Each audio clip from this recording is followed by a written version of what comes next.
సగం మందికి కూడా రుణమాఫీ చేయలేయాలి. నేను అనుకుంటున్నా ఇదికి వస్తాడేమో నంగునూరుకు మొత్తం రుణమాఫీ కానీ రైతులందరినీ పట్టుకొచ్చి అడిగిపిద్దాం అనుకుంటున్నా. ఒక సిద్దిపేట కాన్స్టిట్యున్సీలో 22,000 మందికి రుణమాఫీ కాలే. 22,000 మందికి రుణమాఫీ కాలే. రేవంత్ రెడ్డికి వచ్చు కదా బాగుండు, ఆ రుణమాఫీ కానోళ్ళని 22,000 మందిని పట్టుకొని ఇక్కడికి వచ్చి అడుగుదాం అనుకుంటున్నాను. అయిపోయిందంటుంది కదా, దేవుని మీద ఒట్టు పెట్టింది కదా. మరి యాదాద్రి దేవుని మీద ఒట్టు పెట్టిన బిడ్డ, మరి ఒక్క నా కాన్స్టిట్యున్సీలనే 22,000 మందికి రుణమాఫీ కాలేదని మొత్తం 22,000 మందిని ఇక్కడికి పట్టుకొని వద్దాం అనుకుంటున్నా. ప్లే కార్డులు పట్టుకొని 22,000 మందిని పట్టుకొస్తే అప్పుడు ఏం చెప్తారో చెప్పాలి కదా. చెప్పినాకనే వండుతాం, ఇక పొడి చేయలేదు. ఇక ఇచ్చినవా ఇయ్యలేదా ఎప్పుడుతో చెప్పాలి. ఇక మరి చేసినా అని చెప్తున్నావు కదా. ఇంకా ఎంతమంది పోలీసులను తెచ్చుకుంటాడో, ఎంతమందిని పట్టుకొని వస్తాడో, గాలి మోటార్లు వస్తాడో, ఎట్లస్తాడో రానిగా చూస్తాం. 22,000 మంది మా నియోజకవర్గంలో రుణమాఫీ కానీ రైతులందరినీ పట్టుకొస్తాం. అందరికీ ఏదో మాట బరాబర్ చెప్పినాకనే ఇక్కడికి వెళ్ళిపోవాలి, అంతే కదా. ఏడా ఇంత బ్రిడ్జ్ కనబడగానే కత్తిరించుడు, ఏడ కేసీఆర్ రోడ్ వేయగానే దాన్ని కత్తిరించుడు, ఏడన్నా దవాఖాన మనం కట్టిందంటే దాన్ని కత్తిరించుడు, ఇది మనం కట్టిందంటే దీనికి కత్తిరిస్తుంది కొత్తడికి రిబ్బన్ కత్తెర జేబులో పెట్టుకొని తిరుగుతుడు. ఆయన కట్టింది అయితే నేనేమో ఆయనదేమో ఉన్నదా, ఇలా ఒకటి రిబ్బన్ జేబులో పట్టుకొని తిరుగుడు తప్ప ఏమన్నా ఉన్నదే. ఆయన వచ్చిన ఐడియా ఆగేది లేదు, రాకుండా ఆగేది లేదు, నడుతూనే ఉండేది. కొత్తగా నడిచేదేముంది, ఆపేదేమో కానీ ఇచ్చేదేమున్నది. ఏందే మనకేనా ఉన్నాయి, అప్పుడే ఉన్నది మనకేనా అన్నట్టు.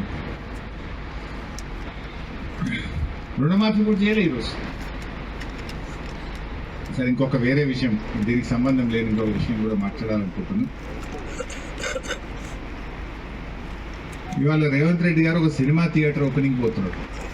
పోనీ మంచిదే, సినిమా టాకీస్ ఎవరు అశోక్ నగర్లో పిలిచిందట, రిబ్బన్ కత్తిరించినందుకు అశోక్ నగర్కు పోతుండు cinema talkies inauguration. Revanth Reddy మరి పోతున్నావు అశోక్ నగర్, కానీ మరి ఎలక్షన్ల ముందు అదే అశోక్ నగర్లో సెంట్రల్ లైబ్రరీకి పోయినావు, యాదుకుందా? నువ్వు రాహుల్ గాంధీ కలిసి అశోక్ నగర్లో ఆ సినిమా టాకీస్ పక్కకే సెంట్రల్ లైబ్రరీ ఉంటుంది. అక్కడ మెట్ల మీద కూర్చొని బిడ్డ మాకు తెలంగాణ మాకు గవర్నమెంట్ వచ్చినట్టు చేయి, మా గవర్నమెంట్ వస్తే కాంగ్రెస్ ప్రభుత్వం రాగానే 2 లక్షల ఉద్యోగాలు ఒకటే ఏడాది ఇస్తా అని మాట ఇచ్చేచ్చినావు. మరి ఒక్కసారి పోయిరాడా అందాక? సినిమా టాకీస్ రిబ్బన్ కత్తిరించినాక ఒక్కసారి అశోక్ నగర్ సెంట్రల్ లైబ్రరీకి పోయిరారాదు? పోయి ఏం చేసినావో, వాళ్ళకి ఇచ్చిన మాట ఏందో ఒకసారి మాట్లాడు. నిన్న దిల్సుఖ్ నగర్లో పిల్లలంతా రోడ్ల మీదకి వచ్చి ధర్నా చేసింది. ఎన్నికల ముందు కాంగ్రెస్ వాళ్ళేమో 2 లక్షల ఉద్యోగాలు ఏడాదిలు ఇస్తాం, గవర్నమెంట్ ఉద్యోగాలు ఇస్తామన్నారు. నిన్న అసెంబ్లీలో మంత్రి శ్రీధర్ బాబు గారు చెప్తున్నారు, గవర్నమెంట్ ఉద్యోగాలు ఏడుంటాయి భయ్, ప్రైవేట్లో నౌకరు చేసుకోపోయి అందరి గవర్నమెంట్లో ఉద్యోగాలు ఇచ్చు సాధ్యమవుతుందా, ఇది కాదు అని చేతులు ఎత్తేసి. బట్టి విక్రమార్క గారేమో జాబ్ క్యాలెండర్ అని చెప్పి జాబ్ క్యాలెండర్ పెట్టి జాబ్లెస్ క్యాలెండర్ చేసేసింది దాన్ని. మరి ఇప్పుడు ఇక అశోక్ నగర్కు రేవంత్ రెడ్డి గారు సినిమా టాకీస్ ఇనాగ్రేషన్ పోతే 1000 మంది పోలీసు వాళ్ళు పెట్టిరట. ఏదైనా సందులకెళ్ళి పొలాలు వస్తారేమో అడుగుతారేమో అని 1000 మంది పోలీసు వాళ్ళని పెట్టుకొని సినిమా టాకీస్ ఇనాగ్రేషన్ పోతుండేది.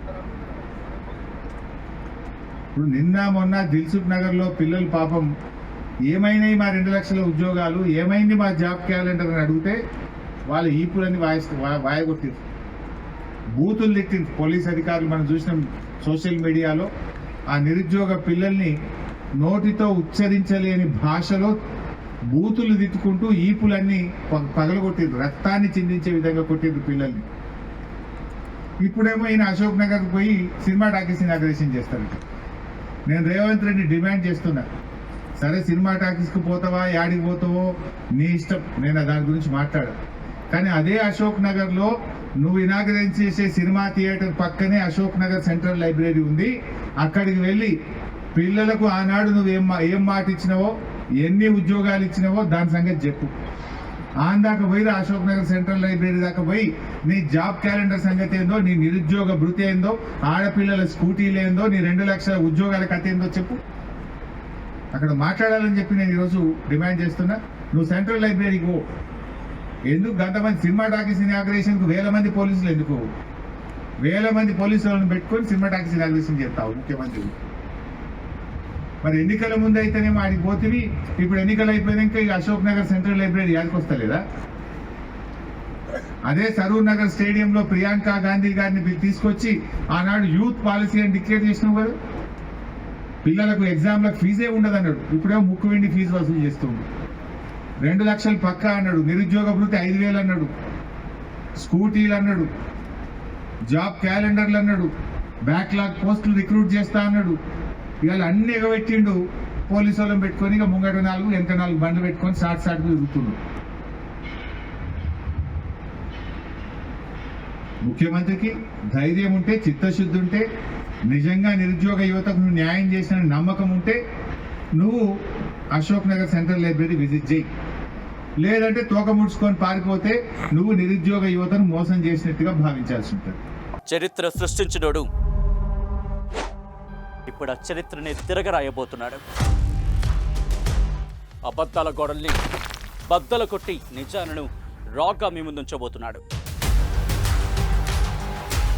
నిజమైన వార్తల కోసం వెంటనే డౌన్లోడ్ చేసుకోండి రా యాప్ని.